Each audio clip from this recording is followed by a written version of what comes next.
What's going on, everybody, and welcome into another edition of Busch Stadium Daily. Brenden Schaeffer here with you on Thursday, June 16th. We're talking early morning hours as it's past midnight here in O'Fallon, Missouri, where I'm recording this episode of Busch Stadium Daily. Looking to break down the outing by Jack Flaherty as the Cardinals, they didn't get the result that they wanted on Wednesday night at Busch Stadium. 6-4, they fall to the Pirates, unable to secure the sweep.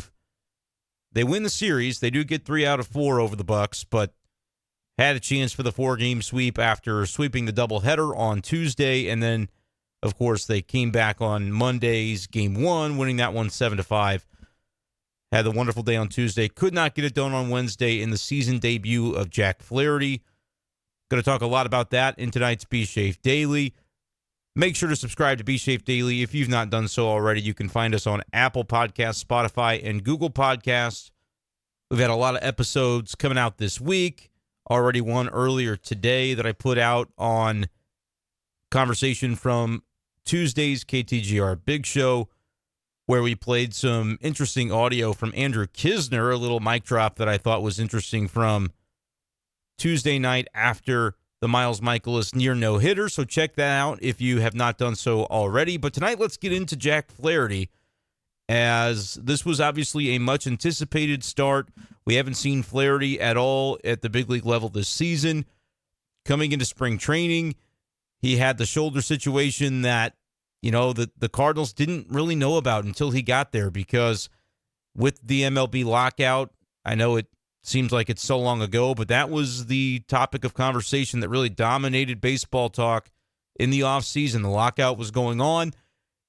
Players, major league players, did not have the ability to access team personnel. That included team doctors. And so when these guys showed up to spring training, sometimes they showed up with some surprises. And in the case of Jack Flaherty, team knew kind of going into the lockout that, the shoulder had been bothering him late in the 2021 season. He spent time on the injured list because of it. You remember he tried to ramp his way back up in late September in case of a potential playoff run for the Cardinals. That run, of course, did not materialize. Cardinals lost the wild card game out in Los Angeles to the Dodgers. Flaherty was on that wild card game roster, but he did not appear in the game. And then he goes into the offseason and experiences some more discomfort. And so has to miss the beginning of the season. He got an injection around mid-March. I believe March 18th or so was the date that took place, or that news dropped anyway. And then from there, it was a long way back for Jack Flaherty, working to strengthen the muscles in his shoulder to try to avoid a relapse, if you will, of the discomfort and the pain, the situation that he was unable to pitch through. And so he goes through all that process and then has a rehab assignment with Springfield, pitches well in 3 innings. Rehab assignment with Memphis, pitches well in 4 innings, gets up to 59 pitches. And the way Oliver Marmol talked all week leading up to, I guess I shouldn't say all week, but over the weekend and early in the week, the plan was for Jack Flaherty to once again go to pitch for Memphis, have a 75 or so pitch outing with the Redbirds in AAA, and then maybe he would work his way to the bigs. I had been saying, if you've been listening to Busch Stadium Daily or the Big Show on KTGR, I had been saying, listen, 60 pitches, whatever Jack Flaherty can give at the big league level, 75, whatever it might be, that's more valuable, I think, to the Cardinals, especially the way he had been pitching in the rehab games, more valuable to the Cardinals than throwing another 75 pitches at the minor league level. Well, the Cardinals agreed. Jack Flaherty agreed. He was itching to get back onto the mound at Busch Stadium, had a conversation with the team, and I guess you could say convinced the team that he was ready and that the best opportunity for him would be one that occurred in St. Louis on Wednesday rather than at the minor league level. They decided to ramp him up in terms of intensity, and the intensity jump being from AAA to the major leagues, where it just has more meaning to it. It's not an exhibition, so to speak. Like when you're pitching in the minor leagues, it's by all accounts, that's an exhibition for a major league pitcher who knows that he's heading back to the big leagues in short order. It's hard to match the intensity of what a major league game and a major league environment would bring. And rather than get up to 75 pitches with another minor league game, Jack Flaherty said, what's best for me in my process, I would like to pitch at the big league level. The Cardinals said, we trust you. This is open and honest communication, and we're going to take your word that this is what's best, and the team agreed with him, and then they decided to give him that opportunity on Wednesday.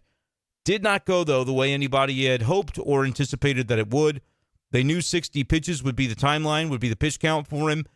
Basically the same count that he had in his last minor league start, but knowing with the ramp up and intensity what that would bring. And again, that doesn't mean he was going to intend to throw harder, more velocity or anything like that in Wednesday's outing. That was not the prescribed intention anyway. But the intensity conversation was more about just the natural environment that is inherent to a big league game. And so that's why he wanted it. He wanted to get back on the mound, take a crack at the real thing rather than another ramp-up game where you can only replicate so much the environment of a big league game. And so that's what Jack Flaherty wanted. It didn't pan out, though, when he got to the mound on Wednesday at Busch Stadium. Final line on Jack Flaherty tonight, 3 innings pitched, 60 pitches in total, 37 strikes, gives up 4 runs, only 2 of them were earned, although you could make a case that if the pitcher is the one delivering the error that leads to a run, should that not be considered an earned run? Semantics, but Jack Flaherty was not his sharpest tonight. I don't think there's any question about that. Jack Flaherty said as much, and his postgame was rather interesting, as it often is with Jack Flaherty. This is a guy that when things aren't going well, he is not shy about that. He's not going to mince words or hold back. And so for the first time, I guess maybe I'll need to put an explicit warning on a B-Shape Daily, although I drop a word every now and again. But Jack Flaherty dropped a word, so if you've got kids around, I'm going to play a clip for you. Make sure if that doesn't fly in your household like it does in mine, then you're just aware of that being the situation. But Jack Flaherty, he had that intensity to him, as he often does, and it manifests in this way because the outing didn't go very well. 31-pitch first inning for Jack Flaherty. Started off with a 9-pitch strikeout to Tucupita Marcano. They say it differently on the radio broadcast every time, but I think that's right. But he kind of had to battle, guys fouling off pitches, and then you get the strikeout. Brian Reynolds, who remains a stone-cold killer, triples as the second batter of the game off of Flaherty, and from there, he just didn't quite look right in that first inning. Gets the 4-pitch walk to Brian Hayes. Command just wasn't there. Talked about the fastball command not being great, but in that at-bat, he only threw 1 fastball. The rest were sliders that just missed. And if you look at the graphic with the pitch locations, he wasn't really getting squeezed. They were all out of the strike zone and all low and away, missing with the slider and then missed a little high with the fastball. So having a little bit of trouble reining in his command early. And then there was a ground out by Daniel Vogelbach. Ground ball to Brendan Donovan, who was playing first base tonight. And this was one that in the postgame, Ollie Marmol said, yeah, that's usually a play that gets made. But, that time it wasn't. Brendan Donovan, by the way, had a great game. That was in the first inning. Kind of knocked the ball down, but didn't get it right away. Could have been a 3-6-3 double play. Instead, he just had to take the out at first base. And ultimately, Brian Reynolds scores on that play from third. And then you've got another guy in scoring position at that point who ends up scoring. The next batter, Cal Mitchell, singles to drive in Brian Hayes at that point. And that was another example of Jack Flaherty getting behind in the count when it comes to the Mitchell at bat. Goes 2-0, gets a strike over, then it's 3-1, misses with a fastball, and then feels like he's got to be a little too fine with something in a full count situation. And so really for Jack Flaherty, it was just kind of a grind in that first inning to be able to get through it. Gives up a couple of runs, gets Michael Chavis on a strikeout then to end the inning. So 2 strikeouts in the inning, but 31 pitches. And that is not the way you want to start out an outing when you know that your upper limit for pitch count is only going to be 60 pitches. And so you've given up runs. You've thrown already more than half of your allotted pitch count for the game. Not the first inning you want to have. Then he goes into the second inning, leadoff walk. Not a great situation to get into. Again, when you've got a pitch count, that's not where you want to be. And then the Pirates start to do something interesting, and it worked out to their favor, but it really shouldn't have. You can't really attribute any of this to Jack Flaherty's pitching issues, but the Cardinals, including Jack Flaherty and his teammate that you never would expect to have such an issue, couldn't throw the ball to first base. Tyler Heineman, who used to be a Cardinal, he was in the minor league system anyway. I don't know if he ever got to the bigs. I think he did, maybe briefly. A catcher, a year or two ago. He goes for a sacrifice bunt. Flaherty fields it, but then throws it wildly to first base. And then Kanan Smith-Njigba scores from first. He was the guy they were trying to advance to second, the leadoff walk. He scores all the way from first. Ball goes down the right field line. It was a whole thing. It was an absolute ordeal. And maybe an example of Flaherty just being a little bit too amped up for the outing. He throws 31 pitches in the first inning. Talked about being amped up after the game. Maybe we'll play some of that audio for you here in a little bit. I think that continued into the second when he walks the leadoff man and he's trying to be too perfect. He gets to the bunt and then throws it away. Causes further damage. Next guy comes up to bat. He bunts as well. Hoy Park, first pitch bunt. The Pirates are just content to say, hey, we haven't won a game in this series. We're going to try and extricate any runs that we can from this situation when we've got a guy in scoring position. So Heineman's already on second, nobody out. They bunt again. This time Yadier Molina throws it away. And that's something that you absolutely never expect to see happen. But it does. Leads to the second run of the inning scoring. And suddenly Jack Flaherty's given up 4 runs. And he's still pitching in the second inning, having to grind through that one. Got a double play, ended up then getting a strikeout later on to end that inning. And looked pretty good in the third, by the way. Third inning, he really did settle down. 1-2-3 inning. Only threw 2 balls in the inning. I think it was a 10-pitch inning overall. Much more solid by Flaherty at that point. But by then it was really too late because you're out of the game. Threw his 60th pitch on the third out of the third inning, and that was it for him. And knew that going in. And whether that may be factored in a little bit for Jack Flaherty, just the notion of knowing that you've got this pitch count kind of looming over your head, does that cause you to press a little bit in a situation where you start getting behind in counts and now you're worried about, oh, crap, I have to get out of this quickly, otherwise I'm not going to be able to get very deep into the game. I know I've got this pitch count. Like, those are maybe things that cross your mind as a pitcher.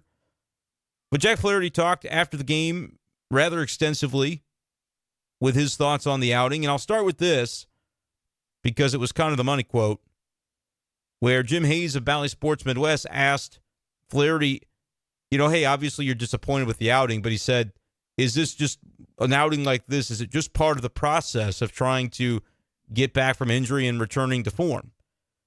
And Jack Flaherty very much disagreed with the notion that an outing like Wednesday night has to be part of any process because it was an unsuccessful outing, but rather than say, yeah, it's just good to get back out there and kind of get my feet under me a little bit again, he said, nope, there is no process. This doesn't have to be my process as a pitcher with the expectations that I have. So here's what Jack Flaherty said about the process and whether Wednesday had to be, an outing like Wednesday had to be a part of his process to return to where he wants to be. Do you consider this kind of part of the process, though, to get back to where? No, I don't. There's no part of the process of any of this. Like, if I come out and I go and pitch, like, I want to pitch well. It's not like, oh, well, you pitch and it's the first one. Like, bullshit. Like, it's like, no. It's like, you go out and you feel good. You felt good this whole time, and like, you want to go out and pitch well and not have the first thing where you do. You make a bad pitch throw. It's like, okay, he takes advantage of it.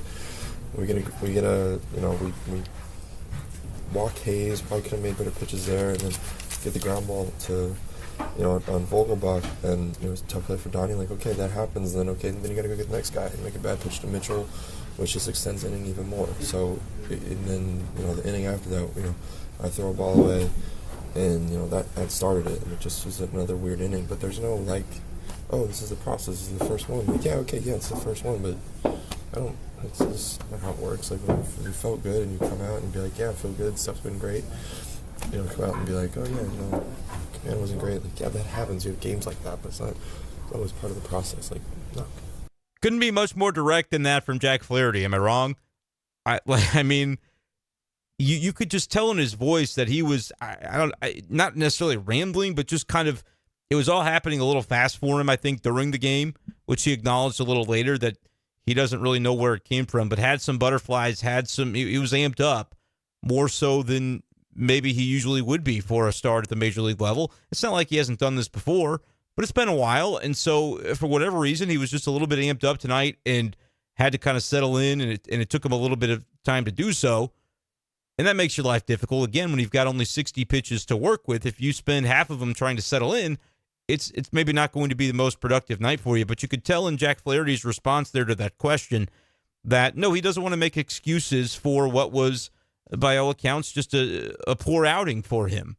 He doesn't think it has to be part of the process to struggle. He doesn't want to struggle. He wants to go out there and pitch well. And I totally understand where he's coming from, and he's right. Didn't have to be this way, but he just didn't have his best stuff tonight.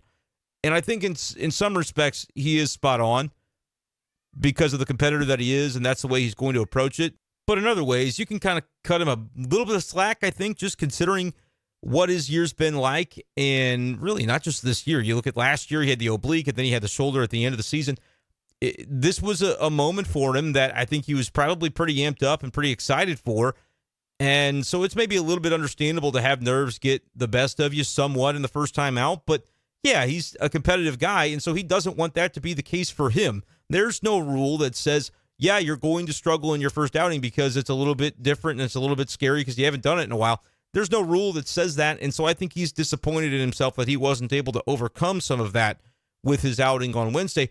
But it's just the reality of what it was. He did not have his best stuff, and at the end of the day, he paid for that in the scorebook. The box score certainly doesn't lie, and when you get into the second inning and then you give up 2 unearned runs, and you're basically responsible for that as well, because that's not a pitching problem. That's just throwing a ball away that is a play that he'll make most of the time. And Yadier Molina, I thought Jack had a good quote about Molina's, and he said, Yadi's fantastic. That's just one of those things. Yadi makes that play 10 out of 10 times, and this just happened to be the 11th time. And so was able to kind of work his way through that one, and then did have a good third inning. But yeah, overall, you can't be pleased with the way Jack Flaherty performed tonight, and he was not, as you could tell in that clip right there. I am going to go ahead and play for you. I've talked about it a little bit, but him talking about just having a little bit of nerves for tonight's start, something maybe he didn't expect would be the case, but ultimately it was, and maybe how that impacted the outing in somewhat of a negative way for him. That's about as juiced up as I've been, honestly. I had to catch my breath and try to slow down there coming out.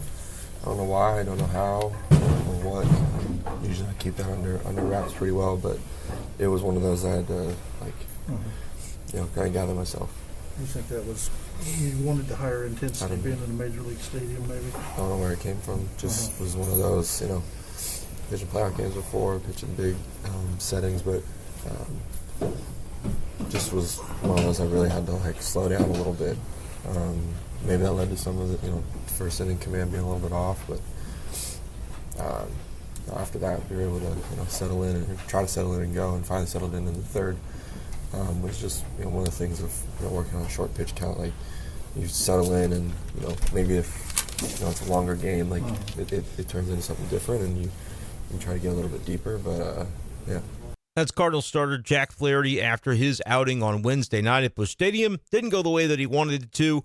Kind of makes sense there when you think about him thinking about, all right, if I've got 60 pitches, I can ramp up and I can be settled into my outing now by the third inning, but now I'm done. If you had 100 pitch count like a regular start normally would be, you maybe aren't so concerned about the 31 pitch first inning and the fact that you're at 60 after 3.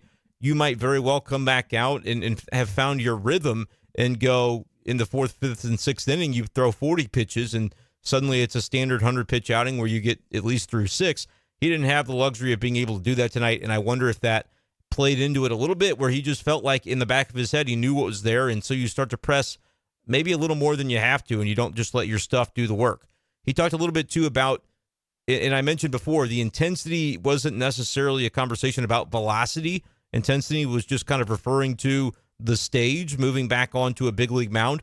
But in terms of velocity, because that is a question that people certainly would want to know about with regard to Jack Flaherty and his health and how his body physically was performing out there.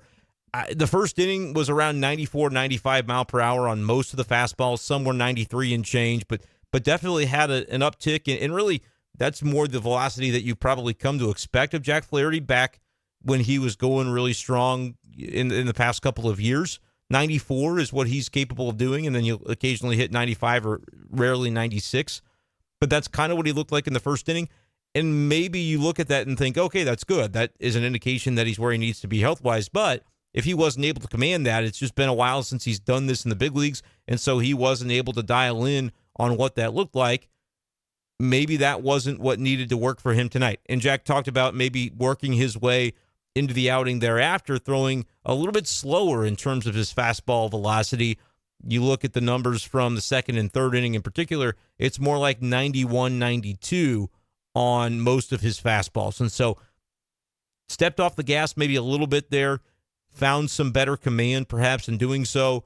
And Jack was asked about that, said it wasn't anything injury related or anything like that. Actually, he didn't even say that. He just said what it was, which was just an example of trying to find that kind of cruising velocity that you can sort of settle into and feel comfortable with. And I feel like at the first inning, he said at one point he felt like he was trying to throw the ball through Yadi rather than to him.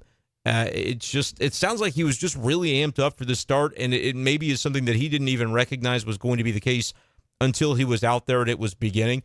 I thought, like I mentioned a little bit earlier in the postgame interviews, sometimes it was just like he was talking his way through the entire outing and said, well, in this at-bat, and it felt like to me that was almost him recreating the feeling that he had out on the mound, which is that maybe things were moving a little bit fast for him in his first start back, and that is sort of kind of the way that he responded to it with some of the jitters or butterflies that he was dealing with. That manifested in a throwing error to first base. I think it manifested in a little bit of command control issues. Whereas, Ali Marmol said that he felt like the fastball command was good, and he did. He had a couple strikeouts with his fastball and had a strikeout with a slider and had some pitches where, the fastball was located well. But on the whole, the pitcher himself, despite what the manager said he was not satisfied by the command of the pitch, and it needed to be better. And so I think he actually said at one point that asked about his command and said, was it where you thought it would be? He said, no, are you kidding? Is where I thought it would be. It was terrible.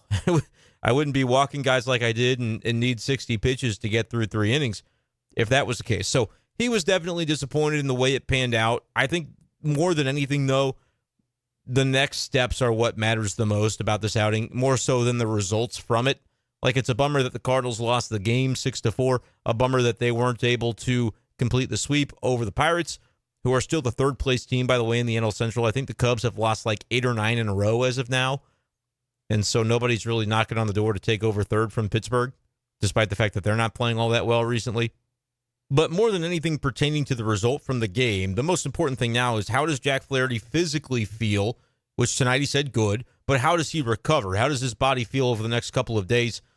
Oliver Marmol said after the game doesn't have any reason to believe that Jack would not make a start in the Milwaukee series coming up, a few days from now. They go to Boston first. It's an off day on Thursday, and then Boston for the weekend, and then next week will be Milwaukee. And so Jack Flaherty probably slated to make his next start there.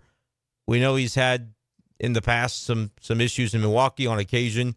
I recall the start in 2020 in Milwaukee was his worst of the year by far. I think he gave up like 8 runs. I think that's probably still the worst start of his career, if I am recalling that correctly. But that'll definitely be a good test for Jack Flaherty to see where he's at that point and maybe ramp up a little bit more on the pitch count, 75, 80. Hopefully they'll be willing to open him up a little bit, especially if the innings aren't as stressful, right? Like, if he had breezed through the first few innings, they may have been a little more willing to extend his pitch count more than what they said would be the objective goal. But when you labor for 31 pitches in the first inning, it made the most sense to cap him right at the number that he was prescribed for at the beginning of the game, and naturally he finished the third inning with that 60th pitch, and so it made perfect sense to pull him then. But it's all about the recovery at this point for Jack Flaherty and how he feels physically.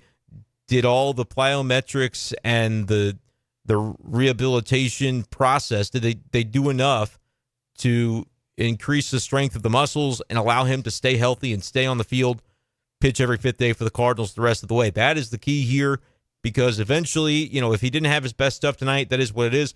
But eventually, Jack Flaherty, over the course of a season, it's unavoidable that he's going to find himself and is going to be really good. He's a really talented pitcher. It's just going to have to come out at some point. Got through a little bit of a hurdle tonight, and I think moving forward, it's just a question of, can he remain healthy? Does he feel good physically? Does he recover the way he's supposed to?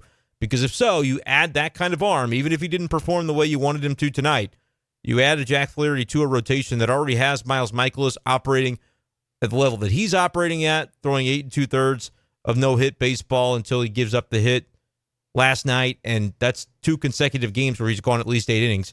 Had the complete game in Tampa. ERA is below 3. It's like 2.8 something. or I think 2.62 now for Michaelis. Waino is at 2.8 something. Dakota Hudson is like 3.2.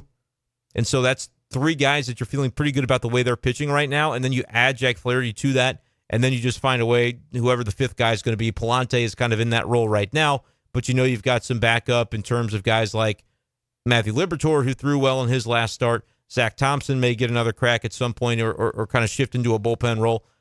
If you're worrying about the fifth spot in the rotation, that is what it is. By the way, Jordan Hicks threw 30 pitches in a session recently at full velocity. I think that was today. Either today or yesterday he threw it, but we found out about it today. And so he could be out on a rehab assignment by the end of the week, and maybe you get him back into, if it's not a starting role, it's a piggyback role with Palante or whatever they need to do. Those two guys can cover 7 or 8 innings, and that's a way to save your bullpen for other days. That could be a strategy that they go use.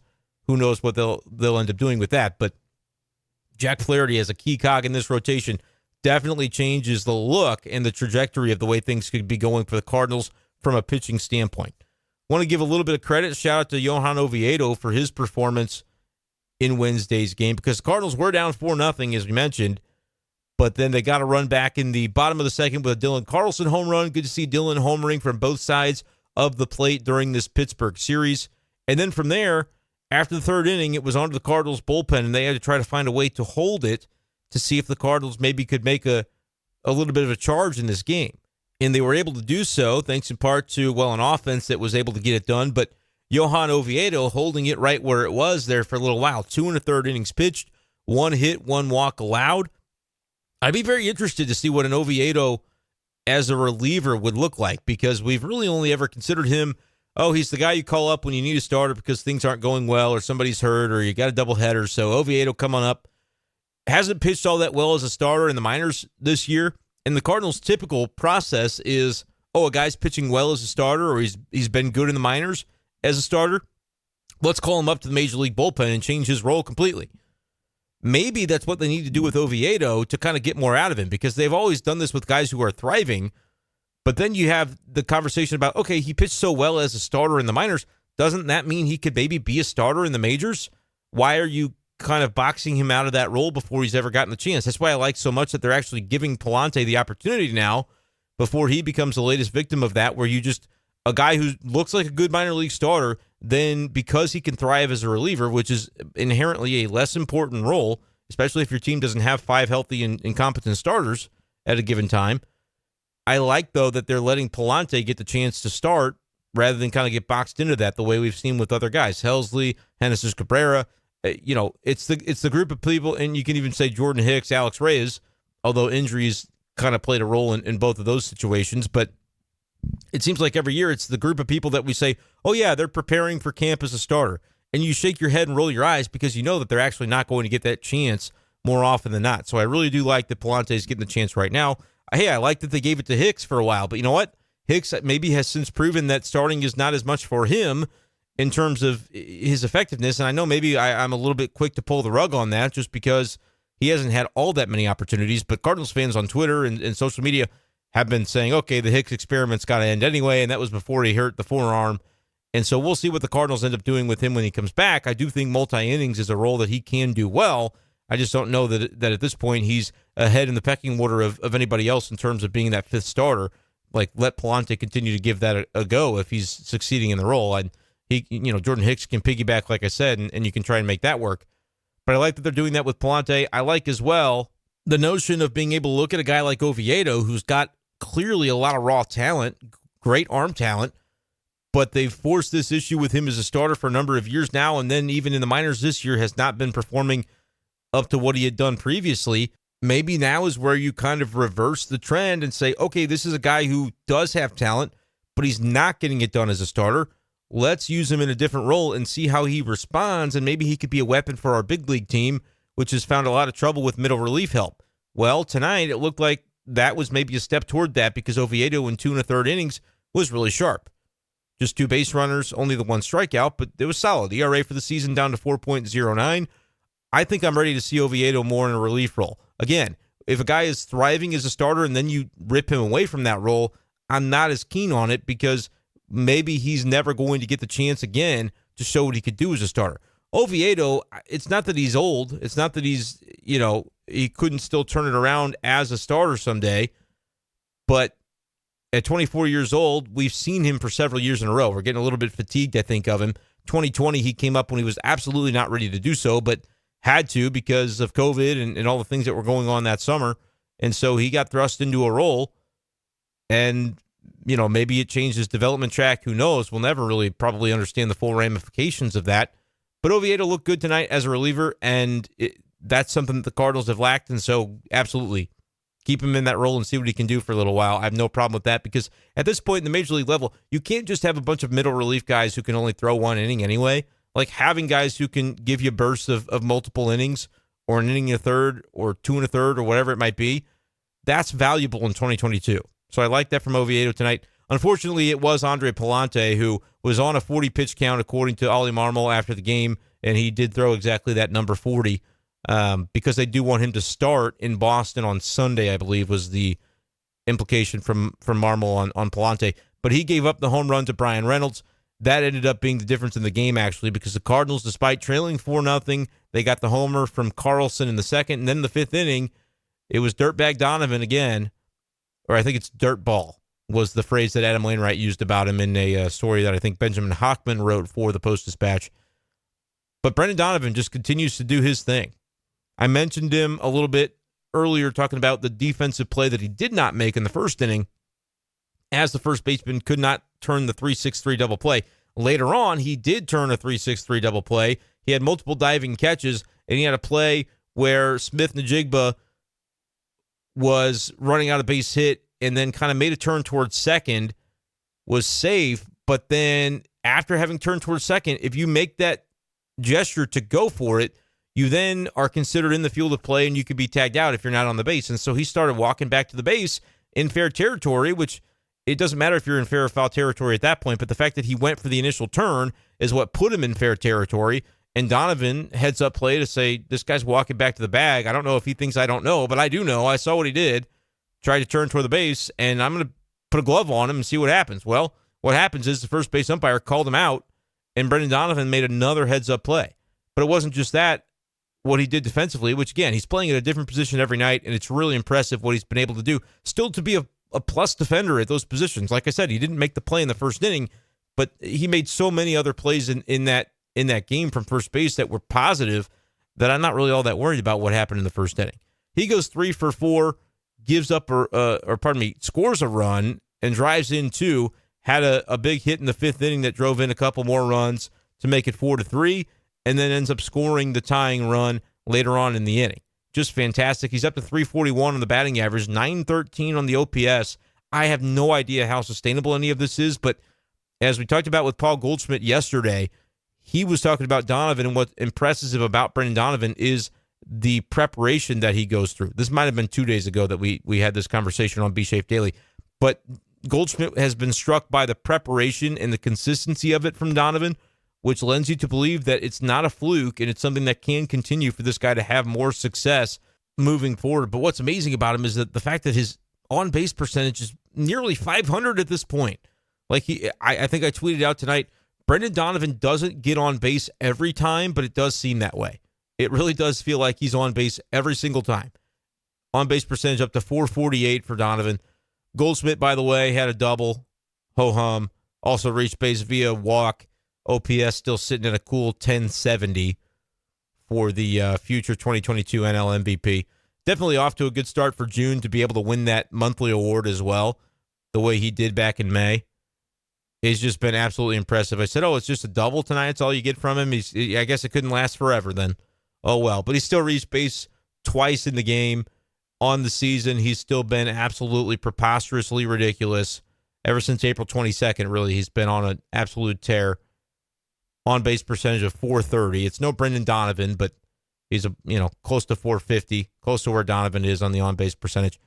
And Donovan, I guess he's getting up there to where he is going to begin kind of entering into that conversation for qualifying statistically in statistical categories, because so far, every time you look at it among qualified players on MLB.com or wherever you find your statistics, Paul Goldschmidt remains the leading on-base percentage in the National League.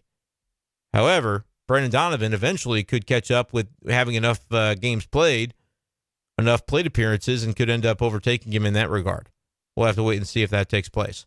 Because right now, Brendan Donovan is ahead in OBP. So we'll have to wait and see. But yeah, they climbed the mountain. They made it 4-4, and then it was Palante giving up the home run to, as I said, the stone cold killer Brian Reynolds.